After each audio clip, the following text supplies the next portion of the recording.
Hello, everyone, and welcome back. Today, we have a great guest for you by the name of Christina DiBiase. As you'll learn in today's episode, Christina has many talents, but is currently making huge strides here in the LA area, performing stand-up comedy. If you're here in LA, Christina has 3 upcoming shows that she wants to promote, so please check them out. Christina will be performing at the Haha Comedy Club on March 20th. She'll also be performing at the Can't Even Best of Mike show at Mama Shelter on March 29th and the Hollywood Comedy on April 2nd. You can follow her using the social media links in the episode description to get more details and tickets to the show. Daniel and I truly had a blast with her, so without further ado, here's our conversation with Christina.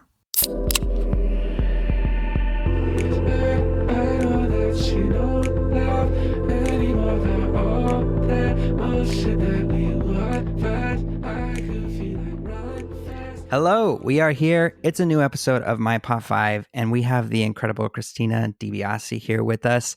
She is an outstanding actress, comedian, and photographer here in the Los Angeles area, among many other things. But I originally found you, Christina, online on Twitter, and then saw you were doing an open mic comedy show out here.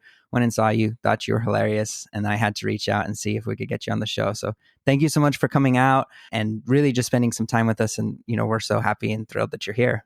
I was so surprised when I got the email. I was like, oh my gosh, really? Me? Thank you. Yeah. One of the things that's always been important to me about this show is it's all about pop culture and the way things can influence us to be creators, And I know that every artist out there, regardless of stature or, accomplishments, they have these influences that help drive their creativity. And I think that's what I learned the most from. So regardless, seeing someone who I saw to be extremely talented, I just wanted to learn what are those things that drive this person, because I would love to learn more about that. And seeing what your Pop 5 was exciting to me. And I kind of just want to get into that. So Christina, without any context or comment, can you tell us what your Pop 5 is? All That, The Amanda Show, Mad TV, Christina Aguilera's album, Stripped. And, oh goodness, what was the last one? Adam Sandler. Oh, yes, thank you. It was like Adam Sandler, Happy Madison Productions.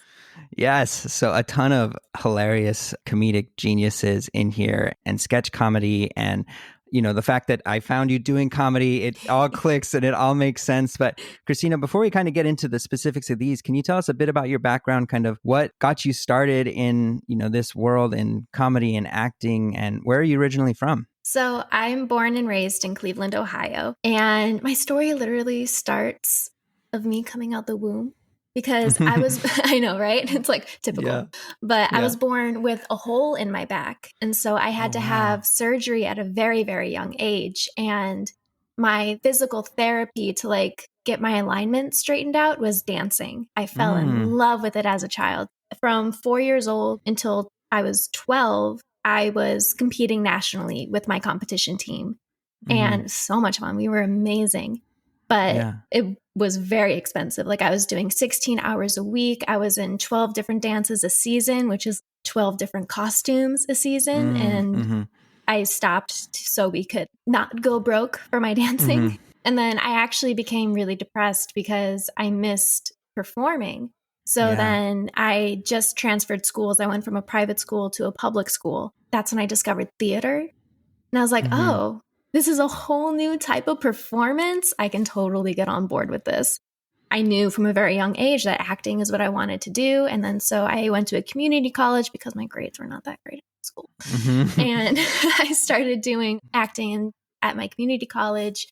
Dropped out randomly and found an acting school in California. I went to Academy of Art University in San Francisco, where I got my BFA in acting. And then I came down here and I was like, I'm only going to be an actor. I quickly realized that's not the way to do it. So I got more into writing, and that's when I discovered, oh yeah, I really enjoy sketch comedy. Doing stand-up comedy, that's something I felt like I could rely on myself for, and I wouldn't have to rely on anyone else. I could just do it for me. And oh my gosh, I love it so much. I'm having so much fun with it. No, that's awesome. one of the things that, you know, hit close to home, at least for me, my sister grew up in the dance world as well. So I know all about all the costumes and all the dance classes and all that kind of comes with it.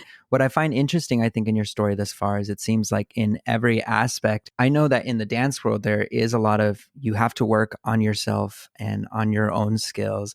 And there are solo dances, but a lot of it is you are relying upon groups, right? And that's also true for theater. That's also true for sketch comedy and improv, right? So there's a lot of working with others and being reliant upon others. But then the stand-up world is by yourself. Do you think, you know, this decision is because you had negative experiences or it was harder to work with others? Or do you think this shift is just something that you feel more comfortable working alone now doing the stand-up stuff? I think it's not that I had negative experiences trying to work with others. I think it's just hard to get something going when we're all broke and just not having the finances to go through with it. Whereas it costs like $5 to do an open mic. And I'm like, I can afford that. I can do that. And then I can build my way from there. I want to start a sketch group, that type of variety show and stuff like that. I'm like gathering at the moment. So stand-up is like the way to do it myself at the moment. So I can still be doing something. And even logistically, everyone's working. And so trying to schedule 5 other people's schedules to kind of do something can be crazy too. So I get it. It's not fun. Well, let's go back to the first one here on your list. All That. One of the things that was just a time capsule back for me was kind of going through these shows. I'm really glad that on Paramount Plus or whatever, they have all that stuff. So I got to watch a ton of episodes and just feel like I was a kid again. So it was exciting. But tell me about your intro to All That, what you loved about it and kind of why it's here on your list. As a kid, I was literally going from school to dance, back to home, eating dinner and doing my homework. And that was probably the most entertaining part of my day was after dinner when all these shows on Nickelodeon were happening. And all of that, I know, right? I'm a little dyslexic when it comes to talking. It's great for stand-up. And it's one of the shows that I would look forward to because I'm like, oh, I'm so entertained and relaxed at the same time. I don't have to I can just sit down and enjoy something. Because I was just constantly moving as a kid. And I don't know exactly what it was. I think it was just all the little skits in one show. I also had ADHD, so it was good for my attention span. And on top of that, it's brilliant, right? I think for kids and adults, it's even going back, I'm laughing at so many of these sketches that I'm just like, I think you can go back and see some kids shows or even some old kid shows that you loved and be like, that was more for kids. I don't know why I found that funny. But this one, I'm like, this is good. You know, it's really funny stuff. What I also think is cool is Nickelodeon did a great job, and we'll kind of get into this with the transition of some of this stuff, but Nickelodeon did a good job with shows like All That. You start to see characters that they ended up using throughout their shows for years to come. Seeing what Kenan Thompson and Kel, and then it becoming Kenan Kel's show, and they kept doing spin-offs and Nick Cannon being in the show and then his involvement with Nickelodeon over the years. So it's kind of cool to see how Nickelodeon kind of has this larger view of retaining their stars and building around that. But totally was a show for the ages for us at that age. But do you remember any sort of specific skits or anything that at the time that still resonate with you or that you really loved as a kid? Honestly, Pizza Face. Oh, I don't know why, but Pizza Face always stuck with me. And Kenan Thompson's French in a Bath. That's one very specific one. I don't remember a lot of my childhood, so everything is very quick flashes. Whenever I think of All That, I think of Kenan Thompson in a yellow rain jacket in a tub teaching me French. It's so crazy to see where his career is gone because he's still doing this shit in SNL, you know, all these years later, and it is a pro at it, you know? Oh, for sure. I feel like I grew up with him. Yeah. All of us did, you know, it's kind of crazy how he's still here, you know. Are you a big SNL fan? Do you still watch SNL or not much? I definitely still watch it. I mean, you can't beat the Adam Sandler days of SNL. Sure. But I think there's still some really good sketches going on in SNL. I love SNL. It's a dream to be on SNL. Do I think their sketches are always there? Yeah. No, and that's fair. And I think that's something that I've seen a lot of the people on there kind of say. They all know in the week, we're throwing up volume. We know maybe one or two of these are going to really hit. And that's what we're shooting for, you know? And I get it because it's a new sketch every single week. It's a tiring job. Coming from that understanding, it's why I still enjoy it, because I'm like, it takes talent to be able to do that every single week. And you can have so many good sketches on paper, but then, you know, either the performance doesn't hit or just the audience that's in the room that night, it doesn't resonate with that specific group of people. Sometimes it's just the combination of everything that can lead to a dud. Going back to, you know, all that, one of the things that I forgot is, you know, I knew Amanda Bynes was involved, but going back and seeing some of her earlier sketches, like the Ask Ashley sketch, and not even that's me. Yeah.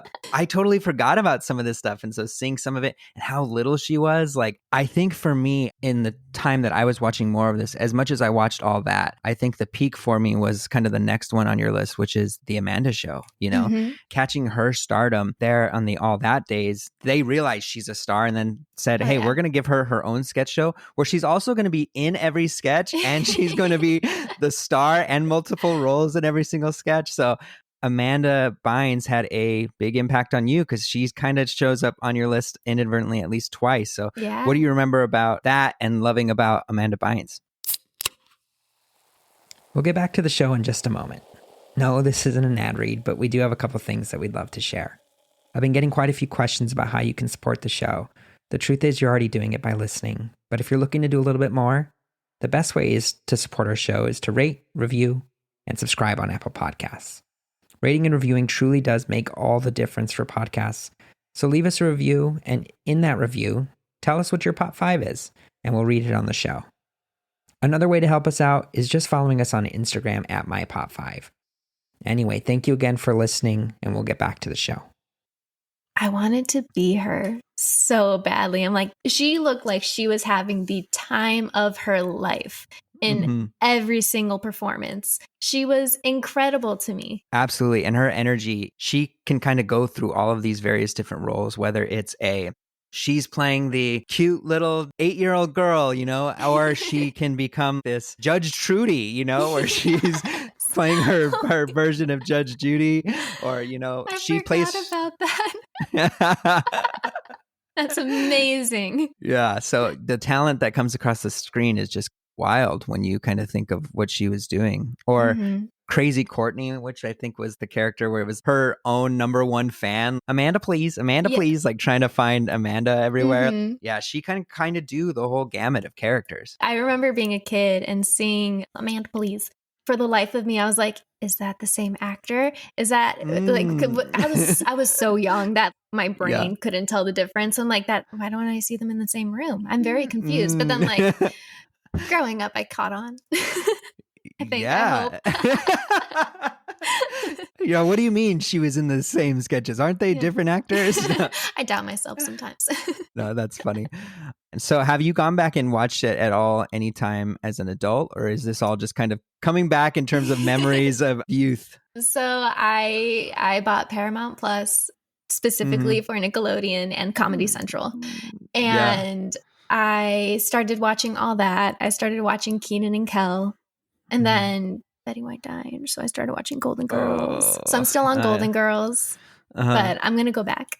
Yeah, you have to. You know, one of my favorite purchases in the pandemic, which is retail therapy for me, was kind of one of the things that kept coming through. And I was getting really into novelty, just random hats that I could find. And so one I found was an All That hat. So I was rocking that for a while. My hair grew really long and kind of doesn't fit in the hat anymore. So I haven't really worn it very much. But yeah, having that was just like prized possession for me. And then Paramount Plus came out. And so, yeah, definitely something I'm glad we have the ability now in 2022 to go back and experience all of this stuff, you know?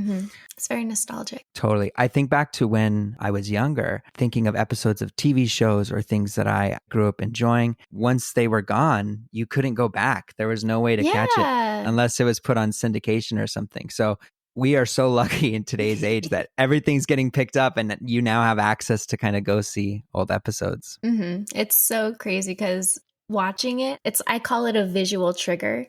because I'll watch an episode of something that I used to watch when I was a kid, and then I'll just get a quick little glance of me sitting in the kitchen watching it as a child. And I'm like, oh, that unlocked a memory. Yeah. And like, it's so cool. Because I'm like, I don't remember my childhood. So when I get those little like, here's your childhood, I'm like, oh, yes, it works.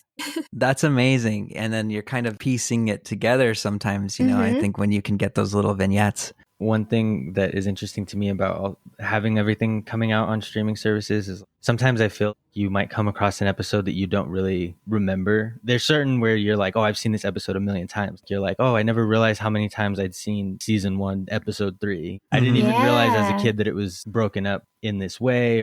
We're also experiencing it for the first time again, too. Yeah. It's nice. It's like inner child healing. Yes. Yeah, no, there's really a thing when it comes to comfort TV and comfort TV shows and something just feeling like home, you know, when you can kind of think through those things. Christina, I'm curious, it seems like at least comedy in a deliberate sense has come later in your life. But with this stuff, did you have moments knowing you were funny? You know, and that might be a weird question, but, you know, have you always been the funny person of your family or of your group? Or was this something that's just you felt like was kind of hidden and you're now getting to express a little bit more? I think it was hidden because when I first moved to LA, people started saying, oh, you should do stand-up. And I was like, no, writing my own jokes is terrifying. But over the pandemic, I started to realize the way that I just speak normally is kind of in a joke format. I've definitely been able to make people laugh just talking about my own experiences. You know, when there's trauma, I want to lighten it up a little bit. So they're not just like, oh my God, you're full on being vulnerable right now. I'm like, but I'm trying to make it funny so you can enjoy the story. And then I was like, oh. And then it made sense realizing that I grew up watching tons of stand-up comedy and sketch comedy. I'm like, oh, I kind of just took it from that in a way. And it's just made up my personality. And I'm like, oh, I can use my personality on stage. That's the essence of being yourself. Yeah. Did you have the idea and share it? Did you have people kind of supporting you? Or what was the inception of the idea to do it? My friends had no idea. Oh, wow. You have to keep in mind, I am the quietest person in every single friend group that I'm in. And when I was like, I'm going to do stand-up, come to my show, they're like, what? You? I have the quietest voice. So when I do talk, everyone's like, what'd you say? And I'm like, don't make me say it louder. Pretty much when I am doing stand-up, I'm just saying what I would normally say to my friends, but they can hear me because I'm speaking into a microphone this time. So they actually pay attention. My friends pay attention to me. They're great friends. I don't want to make it seem like they ignore me. No, they're amazing. But they know me as being very shy, very reserved, I guess you could say. And then so them finding out I was doing stand-up was hysterical to them. They all thought I was going to bomb. I'm pretty sure they showed up way more drunk than they should have been just so they could be like, oh, we'll laugh just in case. But then they legitimately laughed. So I was like, okay, this works. And they were very excited for me. Yeah, one thing about stand-up that's interesting is just how vulnerable it is. It makes sense that you didn't share it, you know, because maybe you would have been steered away from doing it because of the reaction that you got when you were like, hey guys, what if I did stand-up, you know, and their reaction may have steered you away. So it's kind of good maybe that you acted in silence, so to speak, you know, to kind of get yourself psyched up to be able to go out and do it. Yeah. And it kind of helped me trust myself a little bit because when I first went up on my first open mic, I actually blinked on my opener. So I was like, oh, here we go. I took a deep breath and I just went to where the joke was leading up to. And then I knew that my jokes that came later were funny because they made me laugh. Christina, I was going to ask, you mentioned there being a point where even just the thought of writing your own jokes was daunting or just something maybe you didn't even think you could do. What was it that made you make that leap? I think it's when I realized my corgi joke, because that's something I would just normally say to people. I go on a lot of first dates and everything. I'm single. I love it. It's so much fun. Typical question is, oh, do you have any pets? And I'm like, well, no, I don't. But if I did, I'd have a corgi. The reason being they are all torso and no limb. I am all limb and no torso. So we're each other's perfect yin and yang. Yeah. That's a legitimate reason why I want a corgi. And they're adorable. They are. And like when they shake their little butts, I'm like, oh my goodness. So like the day I can have a corgi is the day that I'll have a dog. Mm-hmm. Which part of town are you in? I'm in West Hollywood. Oh, cool. I'm out in Silver Lake. I would say that Silver Lake is the San Francisco of LA. Yeah, I could see that for sure, especially with just some of the restaurants and shops and just nightlife and things like that. You spent some time in San Francisco, yeah? Yeah, 4 years. That's awesome. So how do you feel about San Francisco versus LA? Do you prefer one or the other? Do you miss one or not? I mean, I definitely miss San Francisco. I miss how could it you not? So much. I mean, I absolutely hated how cold and windy it was because we didn't have a campus. Our buildings were just spread throughout downtown. So the city was my campus and I would just walk from class to class. Those wind tunnels, not fun. My hair would be blowing in like every single direction and it would make me so frustrated because then my hair would just look like crap for class. And I cared too much about what I looked like. So that really bothered me. I think everyone does, right? I think there's in not a bad way, but a self-obsession in our culture, you know? I think, one of the things that I realized is when you go into a place without mirrors, sometimes, if there's a bathroom without mirrors, there's like a shock to be like, what do you mean I can't look at myself and make sure that I look okay, But it's kind of weird that culturally, it's just something we've grown up being used to. It's not necessarily something that's crucial for the survival of our people, But yeah, I think everyone has that about them, especially it's evolved with social media and everything there. Yeah. I think it's okay to care. I think you should. Yeah, no, I agree too. Yeah. That wasn't saying you shouldn't care. No, I was just saying, I was trying to give you some grace to say, I don't think you're alone in, caring about what you look like. So, I hope not. Yeah. Kind of getting back into your list here, Christina Aguilera, that one was both interesting and not interesting to me, just in the instance that she's incredible, but I'm curious how you related, if some of it has to do with sharing a first name and kind of what introduced you to Christina Aguilera's Stripped record. So that album came out the day after my 11th birthday. So that was my birthday present that year. And little Christina related maybe not so much to the sex parts of the album, but to like everything else. That album had Beautiful on it. It had Soar. It had The Voice Within. It had some song about her parents fighting, which, oh my goodness, I grew up in a war zone. I couldn't be in the car with my parents for more than 5 minutes without them screaming at each other. And that was just every single day of my life. So that album was on repeat. And I would sing it to myself in the mirror. I was also what I call the runt of the litter at the school that I went to. And I was constantly bullied and just my self-esteem just did not exist. And that album sparked my confidence. Granted, I didn't have confidence back then. When you're like getting a lighter and it's not going, it's there. It's there. It's coming. It's coming. And so I go back to that album pretty much every year. Wow, that's amazing. I think that connection to art is some of the reason we do this show, because I think it's amazing that you can have these little things that come through for you. As much as I know you're indicating that you connected to the music, did you have a connection to her at all? Were you also looking at what she was doing and her stuff, or was it just literally the music alone? I'm absorbing this separately from who Christina Aguilera is. I think I definitely pulled from her personality a little bit, at least her personality while singing, because all I knew was her music. I didn't watch her in anything.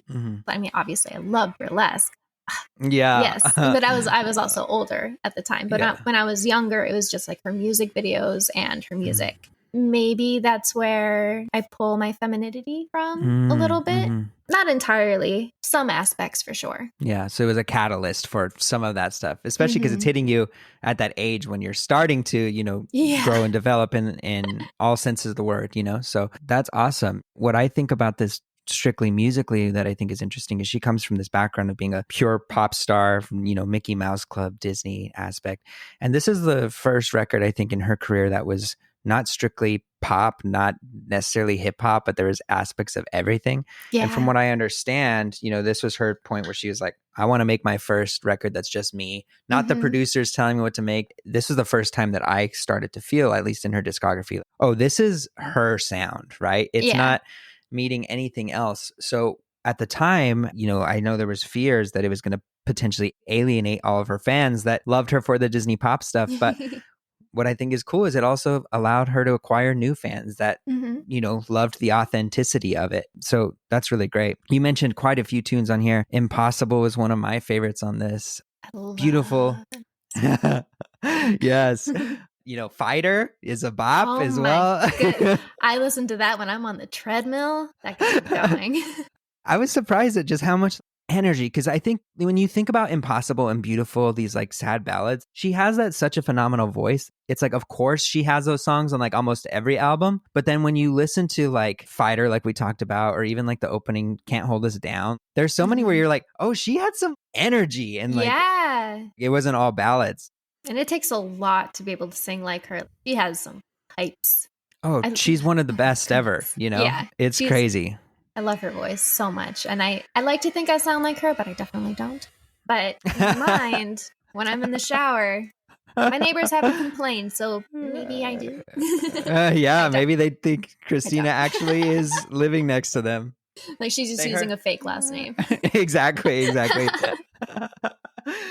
Now, when you're going back and listening to some of these tunes, has your take on them evolved? As you've grown older, do you relate to some aspects more than maybe you did as a kid? I know you mentioned as a kid, I didn't necessarily relate to the becoming a woman sex stuff, Has that been there for you as you're kind of growing into your own and who you are as an adult?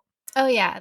The songs definitely hit differently now that I'm more mature and more understanding of the world. Impossible, for example, it can be really hard to leave what I consider a toxic relationship with someone.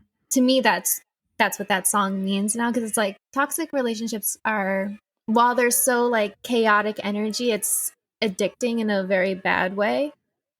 So that's how I relate to that song now. But like also the voice within. At the time, I just thought it was a nice song. Yeah. Now I understand it. I'm like, oh, I have to trust myself. I have to go within myself, relying on yourself for your own happiness, not looking for it in other people. I'm like, oh, okay, I understand the message now. No, that's great. It's powerful. It's awesome to have pop stars or whomever, right, to be able to share those messages. That might not have been necessarily something Daniel or I could have resonated with at any point, right? But there are aspects where maybe there is things. So to hear that story is awesome. Thank you. Did you follow any of her records after? Are you still a Christina fan, or is it just isolated to this and the time that it hit you? Definitely still a Christina Aguilera fan. She had her Back to Basics album, which I loved. I loved just the style of that record. It had that vintage flair, and anything that sounds vintage, I absolutely love. Yeah. My dad was super old, so I grew up listening to his music. Whenever something like reminds me of that, I'm like, yes, I like that. Yeah. What kind of music was that? What was he into? Do you remember anything specific? Oh, yeah. Like, for one, he was obsessed with Pink Floyd. He loved Pink Floyd. Like, that was his band. Yeah. And then he also listened to a bunch of doo-wop, what I consider oldies. Yeah. That's what's heartbreaking now is, the oldie stations. Some of them don't really exist anymore, but what's starting to show up on there is music from the 80s and stuff. And you're like, whoa, Like, that's not oldies, that's retro. Yeah. Having that realization that, for me at least, that when you're going back 30 years, it's the 90s, when you were a kid 30 years ago, that seemed like, 80s or 70s or whatever the case is. So to hear that stuff is now 50, almost 60 years old is kind of terrifying at the same time. Yeah.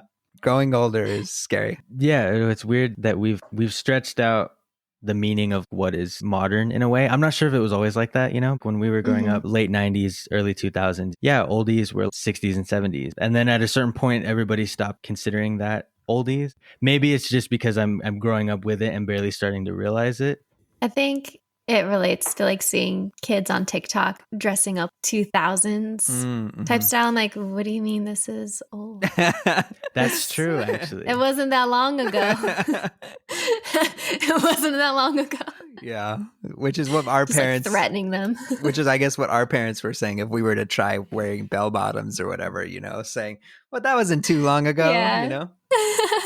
Well, getting back to the sketch stuff again, one of the ones that I found interesting, we kind of talked about all that and the Amanda Show. One that was a little bit different was Mad TV, right? I think when I was going back, I totally did not remember just how many freaking stars and studs they had on the cast over the years. So tell me about your introduction to Mad TV, what you love and remember about it. And I honestly don't even remember how I found it, knowing myself. It might have just been on one day. I'm like, this is funny. I'm going to watch this.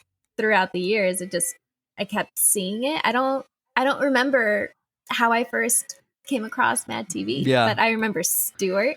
Yes. I remember I fucking love Stuart. Like, look what I can do. Stuart. Yeah. What's so crazy about so much fun, how popular that character was is I remember watching one, it was like a rerun that I saw somewhere recently. And the second his character would show up on screen, the crowd would go nuts. To have a sketch character like that is insane. But yeah, sorry to interrupt you. Keep telling me about what you love about Mad TV. There was also that one sketch, Can I Get Your Number? And I remember, I think I found that one on YouTube, if I'm remembering correctly, because I would watch it so many times because it made me laugh every single time. It didn't matter how much, just like, oh, Yvonne. Oh. That's a French ass name, Yvonne. The back of your head is, oh my God. Is that what that's from? I'm pretty sure that's, but so listen, can I get your number? It's so relatable because men act like that sometimes. Sure. Seeing it in a comedic light, I couldn't get enough of it.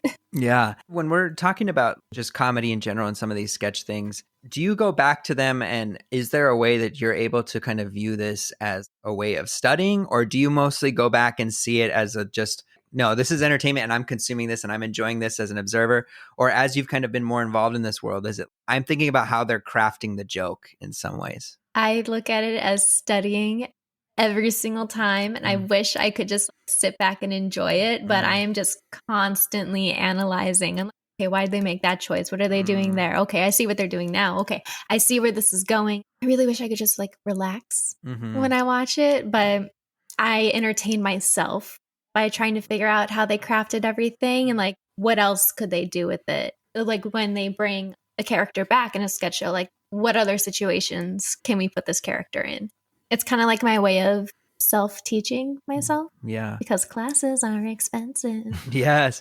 So do you take any classes at the UCBs or Groundlings or anything like that? I did do UCB. I did it over the pandemic. So I did 101, 201, and 301, but it was all online. Oh. So it wasn't the most full experience I could have, but considering I hadn't done improv in so long, I think that was a good way to kind of like get myself back in. Because I started doing improv 2010, 2011 at my community college. Yeah. Like that wasn't formal or anything. It was just kind of like, say whatever. So we said whatever. Yeah.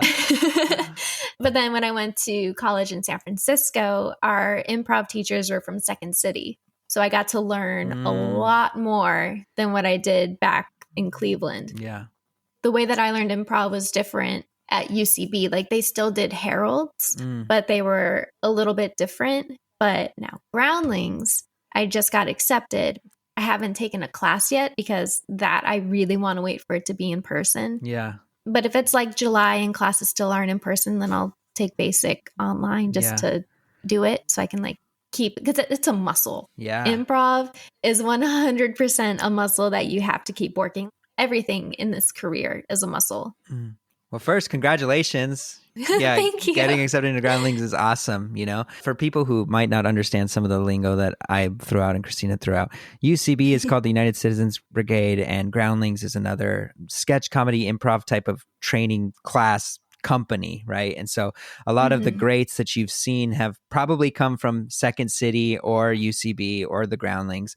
All the people on SNL likely came from those places. Oh, yes. Anyone who's ever been anyone in this field has spent some time there. So the fact that you had some time at UCB and now got accepted to Groundlings, it's phenomenal. It's not easy. And, congratulations. That's so awesome. Thank you. Thank you. I have the Sunday Company to thank for that. I had one of my friends is in Sunday Company, and she invited me to a show, and I instantly fell in love. And that's when I was kind of like, oh, comedy is where I want my career to go down. Because I was always like, do I want to be a drama HBO actor, or do I want to be a sitcom actor? Yeah. And then I became friends with a lot of people in Sunday Company, and they're all just amazing. For New Year's, I was going to a show like every single week.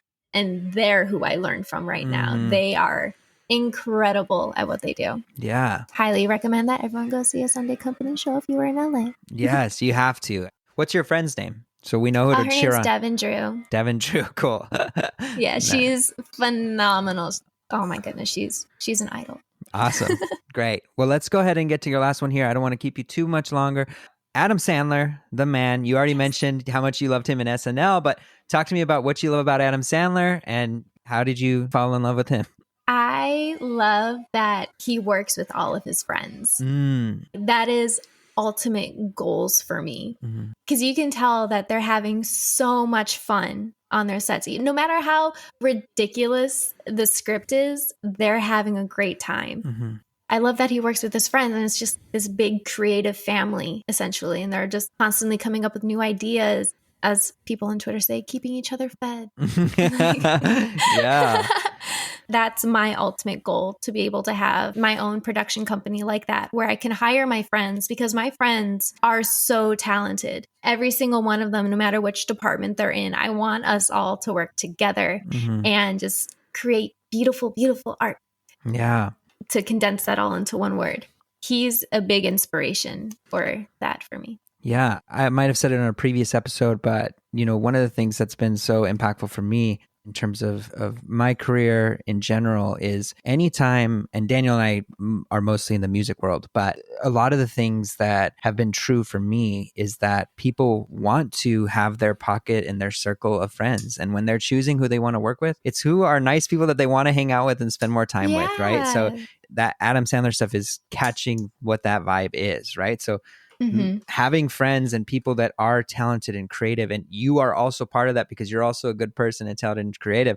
It's just as much about being talented as it is being a good person, so you can make those relationships and those connections. So yeah, that is the dream, I think, in my world too. That was my dream with this show. Daniel and I were friends in the music world, and I'd love to be able to see this grow and have my friends be involved with this type of stuff too. So yeah, you keep each other fed. You're right. That's the best way to kind of think about it.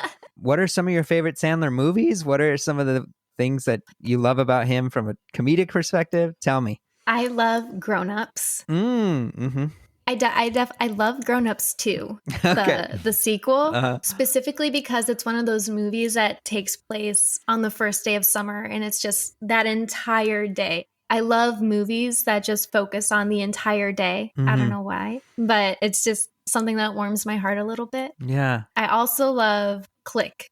Oh, it's phenomenal. That's a go-to movie when I want to cry. It's a comedy, but I watch it when I want to cry. Yeah. That ending when he's on the ground and in the rain and like into his daughter, and I'm like, I sob. Yeah. I sob. It's such a good cry release movie for me. Oh, yeah. Well, it's funny, actually. When you think about Adam Sandler, I think there's a section of people who think of him as this obnoxious Billy Madison type character, like in real life, where he just makes dumb noises and is obnoxious, which to me is hilarious, and was hilarious. Yeah. I love that movie. It's a character choice. Oh, totally. I think one thing he strives for in most of his movies, there may be some that's not true, but is to capture the heart as well, right? I think Click does an amazing job of saying, hey, there's emotion and love behind what I'm doing too. As much as there are goofs and gaffes and all this stuff, throughout, there's heart behind the movies. Mr. Deeds. That's my favorite. Mr. Deeds is phenomenal. It shows you how to be a good person. That one is probably my favorite Adam Sandler movie. I like The Wedding Singer a lot too. I will, no matter what, watch anything he puts out, right? So Mm-hmm. for better or worse, there have been some that I have not been fans of. I most recently watched like Hubie Halloween, and I'm just like, I don't know what I just watched, you know, but I think no matter what, he left that much of a mark that I will watch whatever he makes, no matter what he does. Is that true for you as well? I would say 90% of the time. I haven't seen his Halloween movie. I haven't seen, but I remember so I'm not Jewish. Mm-hmm. I had 8 Crazy Nights memorized. Wow. From the dialogue to the songs. I had that entire movie in my head. Yeah. And I could like lay down and close my eyes and just watch it. My parents didn't understand. I was raised Catholic. They're like, why do you like this movie so much? I'm like, because it's really good. Yeah. Kind of like introduced me to Jewish culture, which I'm not saying I know so much about Jewish culture. I'm just, it was like, oh, this is what that is. Yeah. That's so funny. I remember loving that movie too. If you love Adam Sandler, you're probably going to love that movie. Is I think one thing he's had a love for doing, even from early SNL days, is song, right? He likes making these parody songs, and you know, his Hanukkah song is what originated in SNL, you know, or his turkey song, you know. So like, he loves to work lunch in. Lady. Yes. Yeah, so he loves to work music into his movies and sketches and just who he is. His last stand-up special that he did, he had that beautiful song about Chris Farley, you know, that was very funny and also a tearjerker, you know? Oh my gosh. I think 8 Crazy Nights captures that because he kind of runs the gamut with it, right? Doing his gaffes. He plays like almost every character, if not every character in the movie. And then works in the music stuff to it too. So I think it totally makes sense that that's the case. Oh yeah, like Adam Sandler is definitely a hit or miss for people, but I think they overlook how extremely talented he is. Yeah, and influential. You know, I think what he's done in terms of comedy over the past few decades is, you know, you can't not acknowledge some of the things he's done and some of the people that he's brought to notoriety.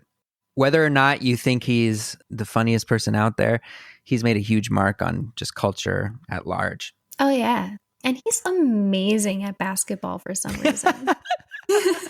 Yeah.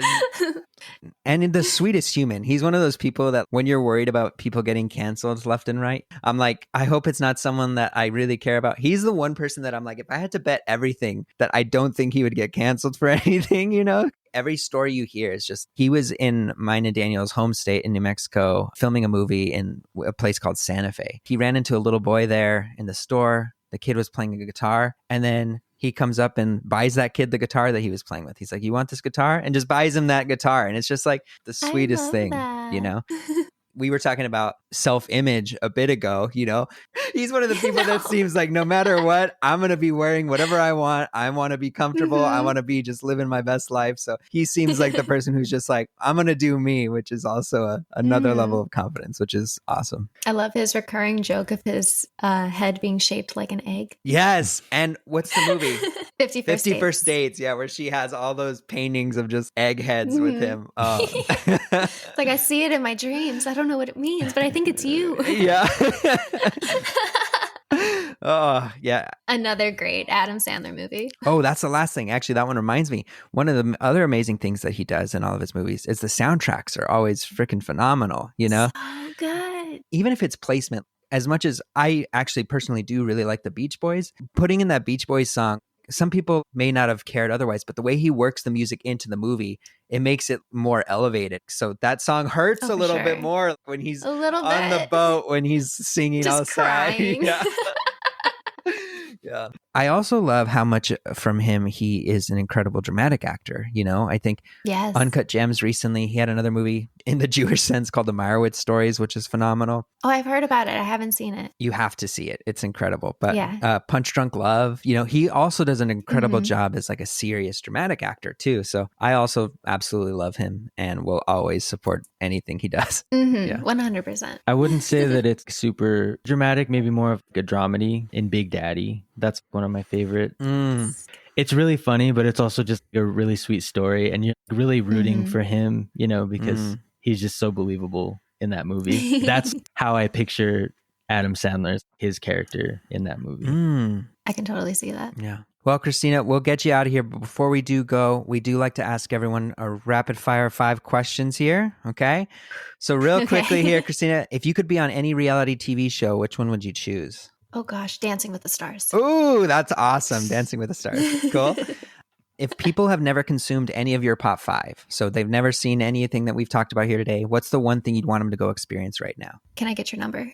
Okay, so the Mad TV. Mad TV. Okay. Yeah. Perfect. Okay. So if you could go back in time and be on any of the sketch shows that we've been talking about, which one would you want to be on? Amanda Show. Amanda Show. Nice. Mm-hmm. What's one piece of advice you'd give to people thinking of trying stand-up? Be yourself. Find your voice. Watch other stand-up comics. Definitely watch other stand-up comics. You want to be able to figure out rhythm, figure out timing, types of styles of jokes. Just do your research. You can be yourself through it. That's amazing. And lastly, who's someone you think we should have on the show? Ooh, I'm going to go with Niles. Okay. Because he's incredible at what he does with stand-up. He's so funny. He's doing a birthday show in Bushwick for his birthday next month. Okay. So awesome. Well, thank you so much. Lastly, where can people follow you? What do you have to promote? People are now Christina fans, I'm sure of it. Where can they keep up with what you're doing? My Twitter is it's Christina with 2 A's at the end. Instagram is the same thing, but with an underscore at the end. Amazing. Well, we will go ahead and put all of that here in the show notes for you. Ultimately, thank you so much. We're so thankful that you spent the time with us today. Yeah, we're really just super appreciative. So thank you. Oh, thank you so much for having me. This was so much fun. Yeah. Thank you so much for reaching out. That'll do it for today's show. Thank you again so much for listening. If you're here in the LA area, I want to remind you one more time, please go check out Christina. She's so hilarious and you won't be disappointed. One more time, she's performing at the Ha Ha Comedy Club on March 20th, the Can't Even Best of Mike show at Mama Shelter on March 29th, and the Hollywood Comedy on April 2nd. As always, tell your friends about our show. We are really having so much fun this season putting out these episodes, and if you love them, we hope your friends will love them too, and we're really trying to grow out the show. We'll see you next week, but until then, what's your Pop 5?